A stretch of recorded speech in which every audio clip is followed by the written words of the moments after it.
AudioJungle. Dans le cadre de la reprise du trafic aérien et maritime et de l'activité touristique, l'Algérie espère faire le plein de voyageurs pour la saison estivale.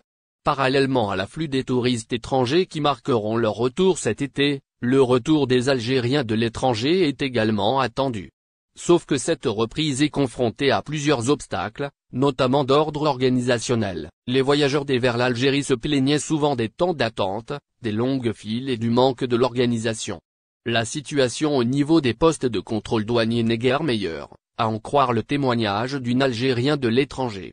Dans une vidéo largement relayée et commentée sur les réseaux sociaux, cette passagère affirme que son passeport est confisqué au niveau de la douane depuis plus d'une heure. J'ai donné mon passeport à un agent douanier, et j'attends toujours depuis plus d'une heure qu'il prenne en charge mon embarquement. Le douanier a disparu, mon passeport avec, a-t-elle témoigné dans la vidéo postée mardi 21 juin sur Facebook. La passagère bloquée par les douanes algériens. La passagère algérienne qui compte se rendre en Allemagne, se trouve ainsi bloquée au niveau de la douane. Moi, je veux juste récupérer mon passeport et rentrer en Allemagne, car mes filles ont cours demain, a-t-elle ajouté. Désemparée dans un poste de contrôle au milieu de dizaines de véhicules d'autres passagers, la passagère n'a pas tardé à perdre son calme et à crier son désarroi.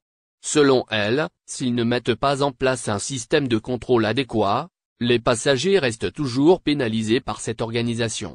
Où sont les responsables de la douane, où est le ministre de l'Intérieur, s'est-elle demandé. Cela fait 20 ans que je voyage, et je n'ai jamais connu ce scandale, a-t-elle ajouté d'une voix tremblante de colère. À l'heure qu'il est, l'on ignore si cette passagère a été prise en charge. Une chose est sûre, son coup de gueule, largement partagé et commenté sur Facebook, est venu compléter les témoignages des autres voyageurs qui se plaignaient régulièrement de l'organisation au niveau des postes de contrôle de vol Marseille-Alger à 40 € chez Vueling, peut-on réserver. Malgré la hausse du nombre de vols internationaux, entrée en vigueur début juin, l'offre vers l'Algérie depuis la France demeure nettement inférieure à la demande. Même avant la crise sanitaire, quand le programme annuel était en vigueur, il y avait de la tension sur les billets durant les saisons estivales. Avec l'offre actuelle, la tension est encore plus forte en raison d'une demande supérieure à la normale qui intervient après 2 années de suspension des voyages vers l'Algérie. Sur les réseaux sociaux, les Algériens de France ne manquent pas d'exprimer leur déception et leur mécontentement concernant la disponibilité des places à certaines et les prix des billets d'avion. La toile est aussi un espace d'échange pour la communauté algérienne établie en France. On y trouve des témoignages, dénonciations mais aussi des propositions de bonnes affaires concernant les billets. L'Algérie à 40 € chez Vueling, faut-il réserver? Cependant, la déception provoquée par la cherté des prix ne doit pas conduire les voyageurs à la confusion. Sur Facebook, un internaute se réjouit d'avoir trouvé des billets Marseille-Alger à des tarifs super intéressants chez Vueling à 40 €. Il invite même les autres internautes à acheter. Faut-il réserver? Il s'agit de billets en vente par Vueling pour un voyage en novembre prochain. Or, le programme actuel, ou ce qu'on appelle programme d'été, court jusqu'à la fin octobre. Cela veut dire que les vols au-delà du 27 octobre font partie du programme hivernal qui n'est toujours pas validé. Sur le site de Vueling, ces vols sont certes mis en vente et c'est possible de réserver et même de payer son billet, mais les risques d'annulation sont importants. Ils ont été nombreux à tomber dans ce piège avant de recevoir un avis d'annulation dans les jours précédant le départ prévu. La confusion ne concerne pas uniquement Vueling.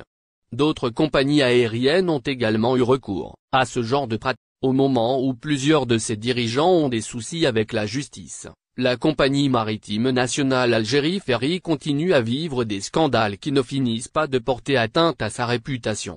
Cette fois, c'est l'annulation d'une traversée entre la France et l'Algérie, sans que les passagers ne soient informés au préalable, selon le début de l'émigration Abdelouahab Yagoubi.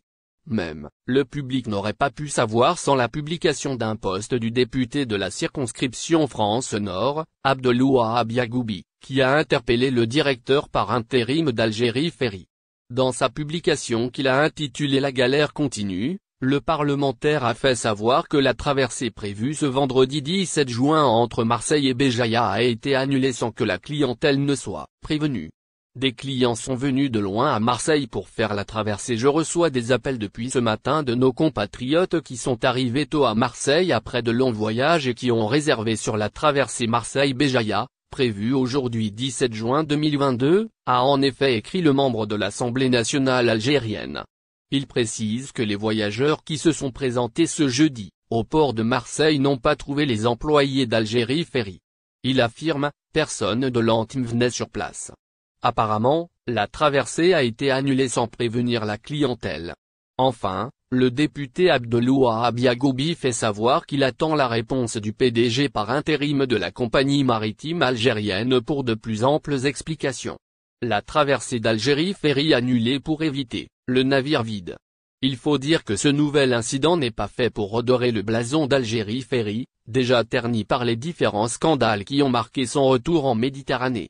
3 de ses dirigeants, dont son PDG, se trouvent en détention provisoire et sont poursuivis pour délits de gaspillage volontaire, usage illicite de biens et de fonds publics, abus d'influence, abus de fonction en violation des lois et réglementations à des fins d'octroi d'indus privilèges, non-déclaration de biens et enrichissement illicite. Mais, est-il logique qu'Algérie Ferry se permette un tel incident en pleine tempête judiciaire? L'on se rappelle que l'incarcération des dirigeants de la compagnie maritime est liée à l'arrivée quasi vide de 2 de ces navires vers les ports d'Alger et de Skikda. Il est possible que la traversée Marseille-Béjaïa, nouvellement ajoutée au programme d'Algérie Ferry, n'ait pas pu enregistrer un nombre suffisant de réservations. Et dans ce cas, les dirigeants actuels d'Algérie Ferry ont choisi le scandale de l'annulation de la traversée au scandale de l'arrivée quasi vide au port. Chez Algérie Ferry, il aurait peut-être mieux valu prolonger la période d'inactivité plutôt que de sombrer dans la situation chaotique dans laquelle elle se débat depuis la reprise des traversées maritimes. En effet, la compagnie nationale maritime enchaîne les déboires depuis la reprise de ses traversées internationales. Mauvaise organisation de ses dessertes, laxisme envers les trabandistes, vidéos accablantes sur les réseaux sociaux et pagaille devant les agences en France. Algérie Ferry accumule une série de polémiques qui a sérieusement entamé sa réputation. Nouveau témoignage critiquant Algérie Ferry. Le limogeage du PDG n'a pas permis d'améliorer les choses. Sur les réseaux sociaux, le mécontentement continue de dominer parmi les Algériens de France. Dans un témoignage sur Facebook, c'est sur un autre volet que la compagnie nationale maritime est critiquée, le remboursement des billets annulés par le Covid-19. Détenteur d'un billet acheté avant la suspension des traversées en mars 2020, un internaute algérien raconte s'être déplacé à l'agence Algérie Ferry à Paris pour se faire rembourser, mais il a été déçu d'apprendre que seuls les billets achetés auprès de la compagnie elle-même sont concernés par le remboursement sur place.